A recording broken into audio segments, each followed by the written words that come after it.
కేటీఆర్ గారు ఇలా ఢిల్లీకి వెళ్ళి వాళ్ళ చెల్లె కవితని కలవడం జరిగింది. కలిసిన విషయం అందరికీ తెలుసు, మంచి విషయం. ఎందుకంటే చెల్లె బాధలు ఉన్నప్పుడు ఒక అన్నగా పోయి ఆమె భరోసా చేయడానికి కలవడానికి పోయిండు. కానీ ప్రెస్ కాన్ఫరెన్స్ పెట్టి ఆయన ఉన్న బాధని మళ్ళీ బయట పెట్టిండు. ఎందుకంటే ఆయన పాపం ఎలాంటి పని లేకుండా గత 10 సంవత్సరాలు ఒక యువరాజుగా బతికి ఇలా కనీసం పలకరియడానికి ఎవరు లేకుండా బాధపడుతున్నట్టున్నాడు. ఆయన ఏం మాట్లాడు ఆయనకే తెలియదు.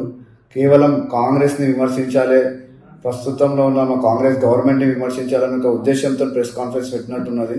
ఆయన ఏం మాట్లాడిన ఆయనకే అర్థమవుతుంది. ఎందుకంటే ఈరోజు ఆయన చెప్పిన విషయం ఏంటిదంటే కాంగ్రెస్ పార్టీ ఎమ్మెల్యేలను తీసుకుంటుందని ఆయన మా పైన ఆరోపణలు చేస్తున్నారు.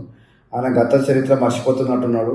గతంలో వాళ్ళే స్వయంగా కాంగ్రెస్లో గెలిచిన ఎమ్మెల్యేలు అందరినీ కూడా తీసుకోవడం జరిగింది.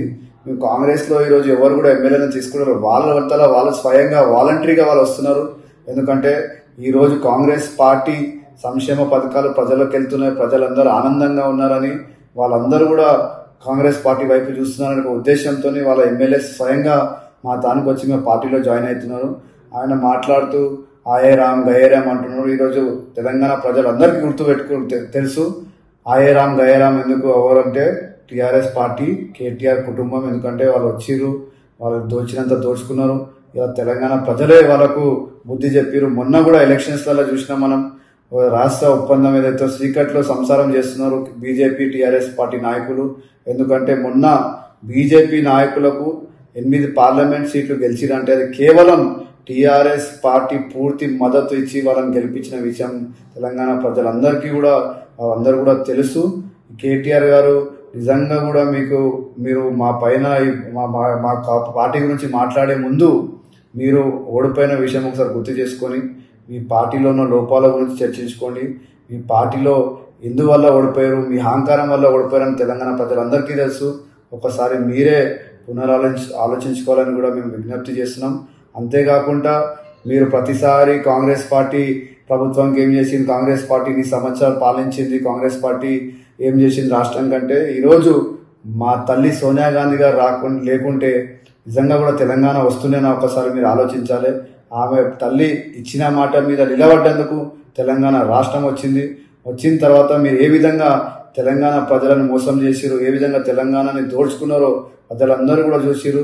గతంలో కాంగ్రెస్ పార్టీ అధికారంలో ఉన్నందుకు చేసిన డెవలప్మెంటే ఈరోజు హైదరాబాద్ నగరంలో కావచ్చు, తెలంగాణ రాష్ట్రం మొత్తంలో కూడా అదే డెవలప్మెంట్ ఉంది. కనుక అదే డెవలప్మెంట్తో ఇంకా పనిచేసుకుంటున్నారు. మీరు కేవలం ప్రజలను మోసం చేసి అందరినీ కూడా మోసం చేసి వాళ్ళతో డబ్బులు దోచుకొని ఎంతమంది ఉన్నారు మీ అందరికీ తెలుసు. హైదరాబాద్ నగర్ని ఏ విధంగా దోచుకున్నారో, హైదరాబాద్ చుట్టూ ప్రాంతాలలో రియల్ ఎస్టేట్ పేరు మీద ఎన్ని దందాలు చేసిరో, ఎంతమంది దోచుకున్నారో ప్రజలందరికీ తెలుసు. కనుక మీరు పిచ్చి పిచ్చి మాటలు మాట్లాడొద్దు. తెలంగాణ ఇచ్చింది కాంగ్రెస్ పార్టీ, తెలంగాణ తల్లి సోనియా గాంధీ వల్ల తెలంగాణ వచ్చిన విషయం గుర్తుపెట్టుకోవాలి. ఇక మీరు కాన్స్టిట్యూషన్ గురించి మాట్లాడుతున్నారు. మీరు కాన్స్టిట్యూషన్ గురించి మాట్లాడేంత పెద్ద వ్యక్తులు కాదు. ఎందుకంటే మీ నాయనైనా మీరైనా కూడా ఎప్పుడు కూడా కాన్స్టిట్యూషన్ వ్యతిరేకంగానే పనిచేసిరు. గతంలో కూడా అందరికీ తెలుసు, చరిత్ర అందరికీ తెలుసు.